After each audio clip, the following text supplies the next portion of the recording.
রাধে কৃষ্ণ। যুধিষ্ঠির বললেন, হে কৃষ্ণ, পৌষ মাসের শুক্লপক্ষের একাদশীর নাম কি? এর বিধি বা কি? কোন দেবতা ওই দিনে পূজিত হন ও আপনি কার প্রতি সন্তুষ্ট হয়ে সেই ব্রতফল প্রদান করেছিলেন? কৃপা করে আমাকে তা সবিস্তারে বলুন। শ্রীকৃষ্ণ বললেন, হে মহারাজ, এই একাদশী পুত্রদা নামে প্রসিদ্ধ। সর্বপাপ বিনাশিনী ও কামদা এই একাদশীর অধিষ্ঠাত্র দেবতা হলেন সিদ্ধিদাতা নারায়ণ। ত্রিলোকে এর মতো শ্রেষ্ঠ ব্রত নেই। এই ব্রতকারীকে নারায়ণ বিদ্বান ও যশস্বী করেন। এখন ব্রতের মাহাত্ম্য শ্রবণ করুন। ভদ্রাবতী পুরীতে সুকেতুমান নামে এক রাজা ছিলেন। তার রানীর নাম ছিল শৈব্যা। তারা বেশ সুখেই দিন যাপন করছিলেন। বংশ রক্ষার জন্য বহুদিন ধরে ধর্মকর্মের অনুষ্ঠান করেও যখন পুত্রলাভ হলো না, তখন রাজা দুশ্চিন্তায় কাতর হয়ে পড়লেন। তাই ঐশ্বর্যবান হয়ে পুত্রহীন রাজার মনে কোনো সুখ ছিল না।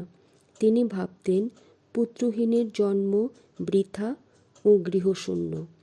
পিতৃদেব মনুষ্যলোকের কাছে যে ঋণ শাস্ত্রে উল্লেখ আছে, তা পুত্র বিনা পরিশোধ হয় না। পুত্রবান জনের এ জগতে যশলাভ ও উত্তম গতি হয় ও তাদের আয়ু, আরোগ্য, সম্পত্তি প্রভৃতি বিদ্যমান থাকে। দুঃখে রাজা প্রাণ ত্যাগ করবেন বলে স্থির করলেন, কিন্তু পরে বিচার করে দেখলেন আত্মহত্যা মহাপাপ। এর ফলে শুধু আমার দেহ থাকবে না, কিন্তু আমার পুত্রহীনতা তো দূর হবে না। তারপর রাজা একদিন নিবিড় বনে গমন করলেন। বনে ঘুরতে ঘুরতে দ্বিপ্রহর অতিক্রান্ত হলে রাজা ক্ষুধা তৃষ্ণায় অত্যন্ত কাতর হলেন ও জলের অনুসন্ধান করতে লাগলেন। তিনি চক্রবাক, রাজহংস ও নানা রকম মাছে পরিপূর্ণ একটি মনোরম সরোবর দেখতে পেলেন। সরোবরের কাছে মুনিদের একটি আশ্রম ছিল। তিনি সেখানে উপস্থিত হলেন। সরোবর তীরে মুনিগণ বেদ পাঠ করছিলেন।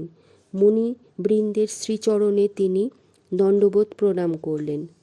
মুনিগণ রাজাকে বললেন, হে মহারাজ, আমরা আপনার প্রতি প্রসন্ন হয়েছি। আপনার কি প্রার্থনা বলুন।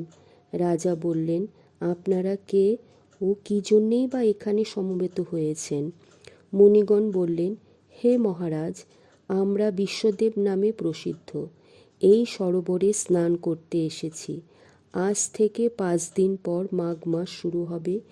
আজ পুত্রদা একাদশী তিথি। পুত্রদান করে বলেই এই একাদশীর নাম পুত্রদা।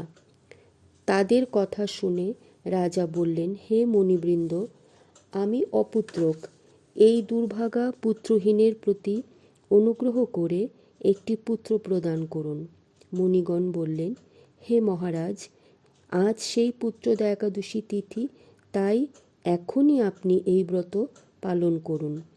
ভগবান শ্রী কেশবের অনুগ্রহে অবশ্যই আপনার পুত্র লাভ হবে। মুনিদের কথা শোনার পর যথাবিধানে রাজা কেবল ফলমূলাদি আহার করে সেই ব্রত অনুষ্ঠান করলেন। দ্বাদশী দিনে উপযুক্ত সময়ে শস্যাদি সহযোগে পালন করলেন। তারপর মুনিদের প্রণাম নিবেদন করে নিজ গৃহে ফিরে এলেন। ব্রত প্রভাবে রাজার একটি তেজস্বী পুত্র লাভ হল। হে মহারাজ, এই ব্রত সকলেরই পালন করা কর্তব্য। মানব কল্যাণ কামনায় আপনার কাছে আমি এই ব্রত বর্ণনা করলাম। নিষ্ঠা সহকারে যারা এই পুত্রদা একাদশী ব্রত পালন করবে, তারা পুত নামক নরক থেকে পরিত্রাণ লাভ করবে। এই ব্রত কথা শ্রবণ কীর্তনে অগ্নিষ্ঠম যজ্ঞের ফল পাওয়া যায়। ব্রহ্মাণ্ড পুরাণে এই মাহাত্ম্য বর্ণনা করা হয়েছে। এতক্ষণ যারা আমার সঙ্গে ছিলেন, ধন্যবাদ সবাইকে। রাধে কৃষ্ণ।